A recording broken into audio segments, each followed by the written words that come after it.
বন্ধুরা, আজকের গল্প মরা কলা গাছ। আজকে সারাদিন কোনো খাবার পেলাম না, এদিকে শরীরটাও খুব ক্লান্ত লাগছে। যাই কোঠরে গিয়ে শুয়ে একটু বিশ্রাম করি। আর তো উঠতে পারছি না, মনে হচ্ছে আমার ডিম দেওয়ার সময় এসে গেছে। আমাকে তাড়াতাড়ি এই জঙ্গলে একটা ভালো গাছ খুঁজে বের করতে হবে। টুনি জঙ্গলের এদিক ওদিক উড়ে উড়ে একটা ভালো গাছের সন্ধান করতে থাকে।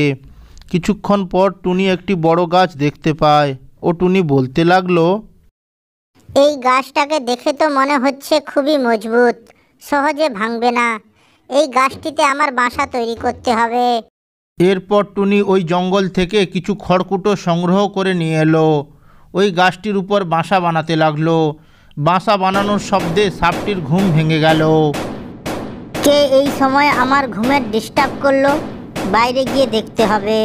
এরপর ওই সাপটি কোঠরের বাইরে বেরিয়ে এলো। বাইরে এসে দেখলো টুনি ওই গাছটিতে বাসা বানিয়েছে। ঠিক সেই সময় টুনি সাপটিকে দেখতে পায়। ওরে বাবারে, এ যে সাপ! ঠিক তখনই ওই সাপটি বলতে লাগলো, ভয় পেও না বন্ধু, আমি তোমার কোনো ক্ষতি করব না।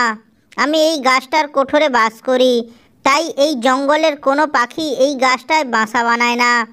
আমার এই জঙ্গলে কোনো বন্ধু নেই, তুমি আমার বন্ধু হবে। সাপের সঙ্গে পাখির বন্ধুত্ব? আমি শুনেছি সাপ নাকি খুবই দুষ্টু হয়, ওরা পাখিদের খেয়ে ফেলে। কিন্তু কি আর করার, হ্যাঁ হ্যাঁ, বন্ধু হব। শোনো টুনি, সব সাপ খারাপ হয় না। আমি একটা ভালো সাপ, আমি তোমার কোনো ক্ষতি করব না। এরপর ওই সাপটি তার কোঠরে চলে যায়।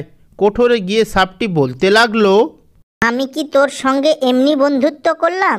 আমি তোর ডিম খাওয়ার জন্য তোর সঙ্গে বন্ধুত্ব করেছি। তুই ডিম পাড়বি আর আমি গিয়ে ডিমগুলো খেয়ে ফেলবো।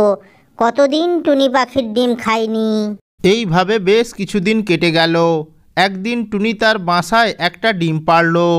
আমার তো খুব খিদে পেয়েছে, যাই জঙ্গল থেকে কিছু খাবার খেয়ে আসি। এরপর টুনি বাসা থেকে বেরিয়ে গেল। কিছুক্ষণ পর ওই সাপটি টুনির বাসায় আসে। সাপটি যেই ডিম খেতে যাবে তখনই টুনি বাসায় চলে আসে ও টুনি সাপটিকে বলতে লাগলো, তুমি আমার বন্ধুত্বের সুযোগ নিয়ে আমার ডিম খেতে চাইছো?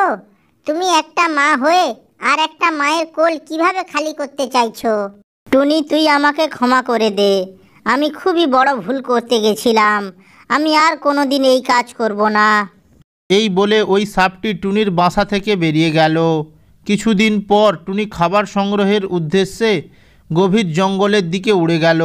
ওখানে পৌঁছানোর পর টুনি কারোর কান্নার আওয়াজ শুনতে পেল ও বলতে লাগলো, কে কাঁদছো? এখানে তো কাউকে দেখতে পাচ্ছি না। এই, কে কাঁদছো? আমার সামনে এসো। এই যে আমি কাঁদছি, কলা গাছ, আমাকে একটু সাহায্য করো। আমাকে একটু মাটিতে রোপণ করো, আমার যে খুবই কষ্ট হচ্ছে। কেঁদো না কলা গাছ, আমি তোমাকে সাহায্য করব। আমি তোমাকে আমার বাসায় নিয়ে যাব। আমার বাসার উঠোনে তোমাকে আমি রোপণ করব। এরপর টুনি ওই মরা কলা গাছটাকে নিয়ে বাসায় আসে ও বাড়ির উঠোনে রোপণ করে।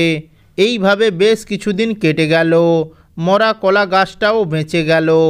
একদিন সকালে টুনির বাসায় একটা নতুন সদস্যের জন্ম হলো ও তারা সবাই মিলে ওই জঙ্গলে সুখে শান্তিতে বসবাস করতে লাগলো।